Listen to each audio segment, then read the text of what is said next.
जय श्री महाकाल दोस्तों। एक समय की बात है। एक राज्य में एक बहुत ही निर्दयी राजा रहता था। वह छोटी सी छोटी गलती पर किसी को भी मौत की सज़ा सुना देता था। एक बार एक चोर चोरी करते हुए पकड़ा गया। जब उस चोर को राजा के सामने लाया गया तब राजा ने बिना कुछ पूछे तुरंत ही उसे फांसी की सज़ा सुना दिया। फांसी की सज़ा सुनकर चोर जोर जोर से ठहाके लगाकर हंसने लगा।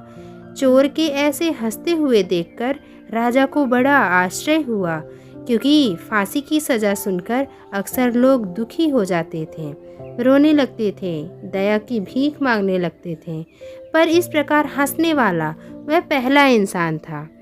राजा ने कहा, अरे मूर्ख, मैंने तुझे मौत की सज़ा सुनाई है, कल तुझे फांसी पे लटकाया जाएगा, तू इस प्रकार हंस क्यों रहा है?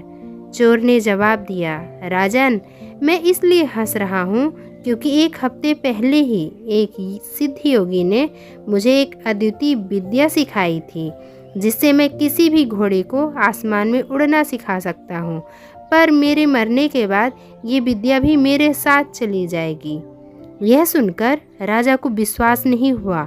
उसने चोर से कहा, अगर तुम मेरे घोड़े को आसमान में उड़ना सिखा दे तो मैं तुम्हें माफ़ कर दूंगा और तुम्हें इतना धन दूंगा कि तुम्हें जीवन में कभी भी चोरी करने की आवश्यकता नहीं पड़ेगी। चोर ने कहा, जी महाराज, मैं आपके घोड़े को उड़ने वाला घोड़ा तो बना दूंगा, पर इस विद्या में 1 साल का समय लगेगा। यह सुनकर राजा ने कहा, अगर तुम 1 साल के अंदर मेरे घोड़े को उड़ना नहीं सिखा पाए तो मैं तुम्हें बहुत दर्दनाक मौत दूंगा। चोर ने कहा, जी महाराज, पर मेरी एक शर्त है कि आने वाले इस 1 साल तक मेरे परिवार को पर्याप्त खाना, कपड़ा और ज़रूरत की सभी चीज़ें दिया जाए, ताकि मैं अपने काम में ही पूरी तरह से फोकस कर सकूं। राजा मान गया और चोर को आज़ाद कर दिया। जब चोर अपने घर पहुंचा तो उसकी पत्नी और बच्चे रो रहे थे। अपने पति को सामने देखकर उसकी पत्नी ने पूछा, राजा ने आपको कैसे छोड़ दिया? वह तो बहुत निर्दयी है ना? तो चोर ने अपनी पत्नी को पूरी बात बताई। पूरी बात सुनकर उसकी पत्नी ने पूछा, क्या सच में आप घोड़े को उड़ना सिखा सकते हो? चोर ने जवाब दिया, नहीं। उसकी पत्नी ने फिर पूछा, तो फिर आपने राजा से ऐसा क्यों कहा? अब तो 1 साल बाद राजा आपको ज़रूर मार देगा। ये सुनकर चोर ने बड़े प्यार से कहा, मेरी प्यारी पत्नी, थोड़ा सकारात्मक बनो। देखो, राजा मुझे आज ही मारने वाला था, लेकिन अब मेरे पास जीने के लिए 1 और साल है। मुझे आने वाले इस 1 साल में 3 संभावनाएं नज़र आती हैं। पहला, क्या पता है मैं खुद किसी बीमारी या दुर्घटना से मर जाऊं।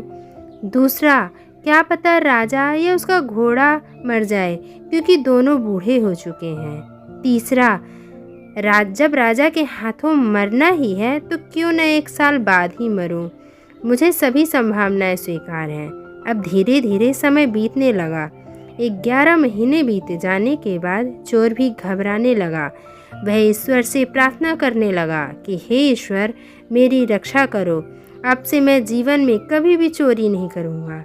तभी एक पड़ोसी दुश्मन राजा ने गुप्तचरों के द्वारा उस निर्दयी राजा को मरवा दिया और उस राज्य को अपने अधिकार में ले लिया। अब वह चोर आज़ाद था। उसने चोरी करना छोड़ दिया और अपने परिवार के साथ हंसी खुशी जीवन बिताने लगा। दोस्तों, भविष्य अनिश्चित है। जीवन में कोई नहीं जानता कि उसका आने वाला समय कैसा होगा। इसीलिए जब भी बुरा समय आए तो हमेशा याद रखना कि यह भी एक समय ही है और समय कभी भी किसी के लिए ठहरता नहीं है।